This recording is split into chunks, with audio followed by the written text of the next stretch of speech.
Hi friends, இது multiple இன்டெக்ரலோட part 2. இதில் நம்ம ஃபர்தர் டீடைல்ஸ் அதை பற்றி நம்ம பார்க்க போகிறோம். ஓகேவா? Never mismatch concepts. அதாவது சில பேர் வந்துட்டு இந்த மாதிரி திங்க் பண்ணுங்க, இன்டெக்ரல் இந்த இடத்துல வந்துட்டு ரூட் ஒய் ஆக்சுவலாக அந்த இடத்துல கன்சிடர் பண்ணாங்க எக்ஸ் ஒய். ஓகேவா? அது என்ன வேரியபிள்னு எழுதிருக்கேன். Root y to 2 then 4 to x square. ஆக்சுவலாக இதுலேயும் ஒரு ஒய் டிபெண்டன்ட் வேரியபிளாக வந்திருக்கு, இந்த இன்டெக்ரலில் எக்ஸ் டிபெண்டன்ட் வேரியபிளாக வந்திருக்கு. ஓகேவா? தென் எக்ஸ் ப்ளஸ் ஒய் இது வந்து ஃபங்க்ஷன், அதுக்கான எதை பொறுத்து டிஃபரன்ஷியேட் பண்ணுறது respective variables. Okay, is equal to not பாசிபிள்னு ஏன் கொடுத்துருக்கேன் அப்படின்னா, இந்த மாதிரி கொடுக்கப்பட்ட ரெண்டு இன்டெக்ரல்லையுமே ரெண்டு டிபெண்டன்ட் வேரியபிள்ஸ் வர்றதுக்கு சான்ஸே கிடையாது. அப்படி வந்தால் அதுக்கு நம்ம ஆன்சரும் ஃபைண்ட் பண்ண முடியாது. டஸ் நாட் எக்ஸிஸ்ட் அப்படின்னு சொல்லிட்டு முடிச்சுட்டு போயிடலாம். ஓகேவா? கண்டிப்பாக ஒரு இன்டெக்ரலில் மட்டும்தான் டிபெண்டன்ட் வேரியபிள் வரணும். ரிமைனிங் இருக்கக்கூடிய இன்டெக்ரல் வந்துட்டு கான்ஸ்டன்ட் வேல்யூஸ் இருக்கணும், கான்ஸ்டன்ட் லிமிட்ஸ் இருக்கணும். ஓகேவா? டிபெண்டன்ட் கேஸ்ன்னு சொல்லிட்டு நீங்கள் ஒரு இன்டெக்ரல் மல்டிபிள் இன்டெக்ரல் எடுத்தீங்க அப்படின்னா அதில் கண்டிப்பாக ஒரே ஒரு இன்டெக்ரலில் மட்டும்தான் டிபெண்டன்ட் வேரியபிள்ஸ் இருக்கணும். ரிமைனிங் இருக்கக்கூடிய இன்டெக்ரல் வந்துட்டு கான்ஸ்டன்ட் லிமிட்ஸ் தான் இருக்கணும். ஓகேவா? சிம்பிளாக எழுதியிருப்பேன், always one variable has constant limit. அதாவது இந்த லிமிட்ஸ் இருக்கு இல்லையா, இதில் எக்ஸ் ஒய்னு ஏதாவது ஒரு நீங்கள் வேரியபிள் லிமிட்ஸ் எடுத்தீங்கன்னா கண்டிப்பாக ஒரு இன்டெக்ரல்லையாச்சும் நம்ம கான்ஸ்டன்ட் லிமிட்ஸ் இருக்கணும். இருக்கக்கூடிய மற்ற ஒரு இன்டெக்ரலில் வந்துட்டு டிபெண்டன்ட் வேரியபிள் இருக்கிறது தப்பு கிடையாது. And second variable has the dependent limit in dependent case. Dependent கேஸாக இருந்துச்சுன்னா செகண்ட் வேரியபிளில் ஒரு டிபெண்டன்ட் லிமிட் இருக்கலாம், பட் கண்டிப்பாக ஒரு கான்ஸ்டன்ட் லிமிட் இருக்கணும். ஓகேவா? தென் வந்துட்டு இது இன்டிபெண்ட்டாக இருந்துச்சுன்னா ரெண்டுமே கான்ஸ்டண்ட்டாக இருக்கலாம், தப்பு கிடையாது. ரெண்டுமே கான்ஸ்டன்ட் லிமிட்ஸோடு இருக்கலாம், தப்பு கிடையாது. பட் வந்துட்டு இது டிபெண்டன்ட் கேஸாக இருந்துச்சு அப்படின்னா ஒரு இன்டெக்ரலில் மட்டும்தான் டிபெண்டன்ட் வேரியபிள் இருக்கணும், இன்னொரு இன்டெக்ரலில் கான்ஸ்டன்ட் தான் இருக்கணும். ரெண்டுலேயுமே வந்து டிபெண்டன்ட் வேரியபிள் சம்திங் வருது அப்படின்னா அது வந்து நாட் பாசிபிள், டஸ் நாட் எக்ஸிஸ்ட்னு முடிச்சிடலாம். அதை பற்றி நீங்கள் ஃபர்தராக திங்க் பண்ண வேண்டிய அவசியமே கிடையாது.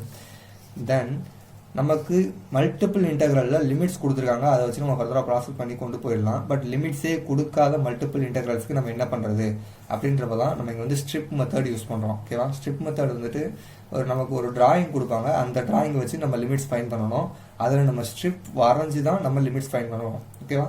இப்போ இந்த ஸ்ட்ரிப் வந்துட்டு நம்ம ஹரிசாண்டலாகவும் வரையலாம், வெர்டிக்கலாகவும் வரையலாம். ஓகேவா? அதில் நம்ம ஹரிசாண்டல் ஸ்ட்ரிப் வரைஞ்சோம் அப்படின்னா அதுக்கு ஒரு சின்ன பேசிக் டீட்டெயில் நான் கொடுத்துருக்கேன். எக்ஸ் வந்து டிபெண்டன்ட் வேரியபிளாக இருக்கும், ஒய் வந்து கான்ஸ்டண்ட்டாக இருக்கும். ஓகேவா? நம்ம ரெண்டு இன்டெக்ரல் சொல்கிறோம் இல்லையா, அதில் எக்ஸ் வந்துட்டு டிபெண்டன்ட் வேரியபிளாக இருக்கும், ஒய் வந்து கான்ஸ்டண்ட்டாக இருக்கும். தென் வெர்டிக்கல் ஸ்ட்ரிப் வரைஞ்சோம் அப்படின்னா ஒய் வந்து டிபெண்டன்ட் வேரியபிளாக இருக்கும், எக்ஸ் வந்து கான்ஸ்டண்ட்டாக இருக்கும். இது நீங்கள் பேசிக் டீட்டெயில் மாதிரி ஞாபகம் வச்சுக்கோங்க, உங்களுக்கு லிமிட்ஸ் ஃபைன் பண்ணும்போது ரொம்ப ஈஸியாகவே இருக்கும். ஓகேவா? அதுக்கு எக்ஸாம்பிள் கொடுக்குற பாருங்க. ஆக்சுவலாக இது வந்துட்டு எக்ஸ் ஆக்சிஸு, இது வந்துட்டு ஒய் ஆக்சிஸ். ஓகேவா? நமக்கு இந்த மாதிரி டயக்ராம்ஸ் கொடுத்துருவாங்க, ஈக்குவேஷன்ஸ் கொடுத்துருக்காங்க, ரெண்டு பக்கம் இதுக்கான வேல்யூஸ் இருக்கும். இந்த வேல்யூஸ் இப்போ நம்ம கன்சிடர் பண்ண தேவையில்ல. ஈக்குவேஷன்ஸ் கொடுக்காதப்ப இந்த ரெண்டு வேல்யூஸை வச்சு தான் நம்ம ஈக்குவேஷன்ஸே ஃபைன் பண்ணுவோம். ஓகேவா? ஜஸ்ட் இப்போ நான் ஸ்ட்ரிப்பை மட்டும் எக்ஸ்பிளைன் பண்ணுறேன். இந்த மாதிரி நீங்கள் இது வந்துட்டு ஹரிசாண்டல் ஸ்ட்ரிப்னு சொல்லுவோம். இந்த ஹரிசாண்டல் ஸ்ட்ரிப் வந்து நீங்கள் ட்ரா பண்ணுறீங்க அப்படின்னா நம்ம வந்துட்டு லெஃப்ட் டு ரைட்டு தான் நம்ம பார்க்கணும். ஓகேவா? இது வந்துட்டு லெஃப்ட் சைடு, இது வந்துட்டு ரைட் சைடு. நம்ம எப்பயுமே ஸ்டார்டிங் வந்து லெஃப்ட் சைடு தான் பார்க்கணும், தென் ரைட் சைடு தான் பார்க்கணும். ஓகேவா? ஃபார் எக்ஸாம்பிள் இப்போ நான் லிமிட்ஸ் எடுக்கிறேன் பாருங்க, x is equal to 0 to 1 minus y. இப்போது நான் சொன்ன மாதிரி ஹரிசாண்டல் ஸ்ட்ரிப்பில் வந்துட்டு எக்ஸ் தான் டிபெண்டன்ட் வேரியபிள் இருக்கும். ஓகேவா? ஸோ இப்போ நான் ஹரிசாண்டல் ஸ்ட்ரிப் நான் ஃபஸ்ட்டு வந்துட்டு எக்ஸை பார்த்து கன்சிடர் பண்ணுறேன். எக்ஸ் வந்துட்டு 0 பிகாஸ் இது வந்துட்டு ஒய் ஆக்சிஸ். இந்த ஒய் ஆக்சிஸில் எக்ஸ் எப்போயுமே 0 தான். ஓகேவா? தென் 2 வந்து 1 minus ஒய். லெஃப்ட் சைடு வந்துட்டு நமக்கு 0 தெரிஞ்சு, தென் ரைட் சைடை நம்ம அடுத்து பார்க்கணும். இதில் நம்ம எக்ஸ்க்கு ஃபைன் பண்ணோம்னா x is equal to 1 minus y. இந்த ஒய் வந்துட்டு இந்த பக்கம் கொண்டு போகுமா, ஸோ மைனஸ் சைன் வரும். ஸோ 1 minus ஒய், அதுதான் எக்ஸோட லிமிட்டு. தென் ஒய்யோட லிமிட் பாருங்கள். ஒய்யோட லிமிட் நம்ம எப்படி ஃபைன் பண்ணுறது அப்படின்னா இந்த லெஃப்ட் சைடை வச்சு தான் நம்ம ஃபஸ்ட்டு பார்க்குறோம். ஸோ அந்த லெஃப்ட் சைடு வந்து எங்கே பிளேஸ் ஆகிருக்குன்னு பாருங்கள். இந்த ஒய் ஆக்சிஸில் 0 to 1 இதில் நம்ம ஒய் ஃபைன் பண்ணணும். 0 to 1. ஓகேவா? ஸோ 0 to 1 தான் நமக்கான ஒய்க்கான லிமிட்டு. தென் இதே வந்துட்டு நான் வெர்டிக்கல் ஸ்ட்ரிப் வரைஞ்சா எப்படி நான் கன்சிடர் பண்ண பாருங்க. பாட்டம் டு டாப்பு, நான் ஃபஸ்ட்டு பாட்டம் தான் ஃபோக்கஸ் பண்ணணும், தென் தான் நம்ம டாப்பை வந்து ஃபோக்கஸ் பண்ணணும். ஓகேவா?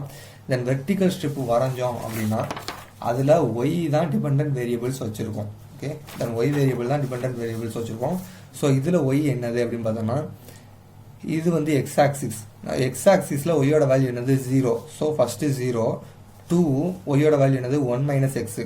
இந்த 1 எக்ஸ் இந்த பக்கம் கொண்டு போயிடலாம், ஒய்யோட வேல்யூ நம்ம கிடச்சிருக்கோம். ஸோ இது வந்து 1 minus எக்ஸு. ஸோ ஒய்யோட வேல்யூ இப்படி தான் ஃபைன் பண்ணணும். Then x is equal to 0 to 1.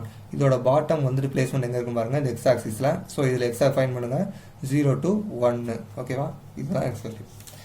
தென் இப்போது சில டிப்ஸ் இருக்குது. இது என்ன டிப்ஸ் அப்படின்னா, இப்போ நமக்கு வந்துட்டு இங்கே ஈக்குவேஷன் கொடுத்துருக்காங்க. சப்போஸ் இந்த இடத்துல ஈக்குவேஷனே கொடுக்கல, உங்களுக்கு வந்துட்டு இந்த 3 பிளாட்டட் பாயிண்ட்ஸ் மட்டும் தான் கொடுத்துருக்காங்க. இப்போ ஈக்குவேஷன் இருந்தால் தான் நம்ம இந்த இடத்துல வந்துட்டு என்ன டிபெண்டன்ட் வேரியபிள்னு சொல்லி ஃபைன் பண்ணுவோம். இந்த 1 - y இந்த 1 - x எல்லாம் வரும்.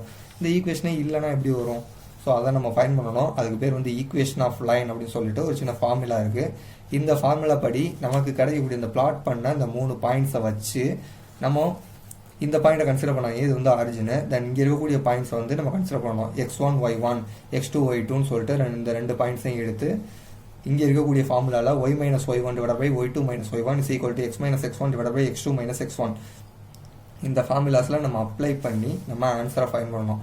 கடைசியாக வரக்கூடிய ஆன்சர் வந்துட்டு ஒரு சம்வாட் ஈக்குவேஷன் மாதிரி வரும். x + y is equal to 2ன்னு சொல்லிட்டு இப்போ ஒரு ஈக்குவேஷன் வந்துருக்கா, இந்த ஈக்குவேஷன் வந்துட்டு இங்கே எழுதிடலாம். x + y is equal to 2 அப்படின்னு சொல்லிட்டு. ஓகேவா, இதே மாதிரி இந்த ஈக்குவேஷன். தென் இப்போ நம்ம வந்துட்டு ஹரிசாண்டல் ஸ்ட்ரிப்போ இல்லை வெர்டிகல் ஸ்ட்ரிப்போ வரைஞ்சோம் அப்படின்னா நம்மளால் லிமிட்ஸ் ஃபைன் பண்ண முடியும். ஓகேவா, அதுவும் வேரியபிள்ஸ்லாம் நமக்கு வரும். இப்போ தென் இன்னொரு டவுட் இருக்கும், இதில் வந்து எது x1 எது y1, அதாவது எது x1 x2 எது y1 y2 அந்த 2 வேல்யூவில் அப்படின்னா நீங்கள் கன்ஃபியூஸ் ஆக வேண்டாம். இந்த பிளாட்டட் வேல்யூஸை நீங்கள் மாற்றி போட்டால் கூட உங்களுக்கு ஆன்சர் இது தான் வரும். எக்ஸாம்பிள் சொல்லிட்டோம், இப்போ x1 y1 வந்து 2,0ன்னு எடுத்துருக்கேன். நான் 0,2ன்னு சொல்லி எடுத்தாலும் எனக்கு ஆன்சர் வந்து இங்கே கரெக்டாக தான் வரும். இதே தான் வரும். ஓகேவா, இதில் எந்த கன்ஃபியூஷனும் வேண்டாம். தென் நெக்ஸ்ட் டிப் நம்பர் 2 பாருங்கள். இது வந்து பேராபோலா. நமக்கு வந்துட்டு கொஸ்டினில் ஒன்று டயக்ராம் கொடுப்பாங்க, இல்லை அப்படின்னா ஈக்குவேஷன்ஸ் கொடுப்பாங்க. அந்த ஈக்குவேஷன்ஸ் வந்து நம்ம டயக்ராம் ஃபார்ம் பண்ணணும். இல்லை கொடுத்த டயக்ராம்ஸை வச்சுட்டு நம்ம அந்த ஈக்குவேஷன்ஸை மைண்டில் வச்சுக்கணும். இந்த டயக்ராமுக்கு இந்த ஈக்குவேஷன் தான் இருக்கும் அப்படின்னு சொல்லிட்டு அந்த ஈக்குவேஷன்ஸ் படி நம்ம லிமிட்ஸ் ஃபைன் பண்ணணும். ஓவராலாக லிமிட்ஸ் ஃபைன் பண்ணுறது மட்டும்தான் நம்மளோட மோட்டோ. ஓகேவா, இப்போ டிப்ஸ் 2ல் பேராபோலா. இப்போ y = x² கொடுத்தா கிராஃப் இந்த மாதிரி தான் நம்ம வந்து ட்ரா பண்ணணும். பேராபோலா இப்படி தான் ட்ரா பண்ணணும். இதே வந்துட்டு x = y² அதோட கிராஃப் வந்துட்டு இந்த மாதிரி நம்ம ட்ரா பண்ணணும். ஓகேவா, இதெல்லாம் வந்துட்டு பேசிக் திங்ஸ். இந்த மாதிரி நிறைய கிராஃப்ஸ் இருக்குது, அதெல்லாம் கொஞ்சம் மைண்டில் வச்சுக்கோங்க. நான் வந்துட்டு மொத்தமாக இம்பார்ட்டண்டாக காமனாக இருக்கிறத மட்டும் எடுத்து கொடுத்துருங்க. ஓகே, தென் இது வந்துட்டு பேராபோலா. இதே டிப்ஸ் 3 பாருங்கள். எலிப்ஸுக்கு இதுதான் formula, x² / a² + y² / b² is equal to 1. ஆக்சுவலாக இதெல்லாம் வந்துட்டு நம்ம ஸ்கூல் எஜுகேஷனில் படித்த ஃபார்முலாஸ் தான். இது எலிப்ஸுக்கான ஃபார்முலா. அதில் சில கண்டிஷன்ஸ் இருக்கும், a > b இல்லை b > a அப்படின்னு சொல்லிட்டு அதுக்கான டயக்ராம்ஸ் வந்து இதுதான். ஓகேவா, தென் இதெல்லாம் வந்துட்டு நோட் பண்ணிக்கோங்க. இந்த டயக்ராம்ஸ் வந்துட்டு நம்ம ட்ரா பண்ண வேண்டியிருக்கும். அவங்க வந்துட்டு ஈக்குவேஷன்ஸ் கொடுத்துட்டாங்க அப்படின்னா. இது போக இன்னும் எக்ஸ்ட்ரா ஏதாவது ஒரு ஈக்குவேஷன், 2 ஈக்குவேஷன்ஸ் சம்டைம்ஸ் கொடுப்பாங்க. அந்த 2 ஈக்குவேஷன்ஸ் எப்படி இருக்கும் அப்படின்னா, ஏதோ ஒரு லைன் வந்து கிராஸ் ஆகிற மாதிரியோ, அதுக்கு 2க்கும் நடுவில் இருக்கிற ஏரியா இல்லை வால்யூமை வந்து ஃபைன் பண்ணு அப்படின்னு சொல்லி கொடுக்குற மாதிரி இருக்கும். இல்லை அப்படின்னா இதில் வந்துட்டு குவாட்ரன்ஸாக ஃபைன் பண்ண சொல்லுவாங்க. First quadrant, second quadrant, third quadrant, fourth quadrant அப்படின்னு சொல்லிட்டு இந்த எலிப்ஸில் ஃபைன் பண்ண சொல்லுவாங்க. ஓகேவா, தென் இப்போது டிப் நம்பர் 4. இப்போ சர்க்கிளுக்கு x² + y² is equal to r² அப்படின்னு சொல்லிட்டு ஃபார்முலா. ஆக்சுவலாக இதுவும் ஒரு ஈக்குவேஷன். இந்த ஈக்குவேஷனை வச்சுட்டு நம்ம ஒன்று சர்க்கிளை வரைஞ்சிட்டு அதில் சம்திங் இந்த குவாட்ரண்ட்டை பண்ணு அந்த குவாட்ரண்ட்டை பண்ணு அப்படின்ற மாதிரி கேட்பாங்க. ஸோ அதையும் நம்ம ஃபோக்கஸ் பண்ணணும். அப்படி இல்லை அப்படின்னா அவங்க சர்க்கிள் கொடுத்துருந்தாங்க அப்படின்னா நம்ம ஈக்குவேஷனை ஃபார்ம் பண்ணி கொண்டு வந்துக்கணும். ஸோ இதுதான் வந்து பேசிக் திங். உங்களுக்கு டயக்ராம் இல்லை ஈக்குவேஷன் ஏதாவது ஒன்று கிடைக்கும். இதை வச்சு நம்ம லிமிட்ஸ் ஃபைன் பண்ணணும். எப்போ அப்படின்னா நமக்கு லிமிட்ஸே கொடுக்காத பட்சத்தில். ஓகேவா, ஸோ இதை பற்றி ஃபர்தராக ப்ராப்ளம்ஸ் வந்து நம்ம நெக்ஸ்ட் வீடியோவில் பார்ப்போம். Okay, thank you.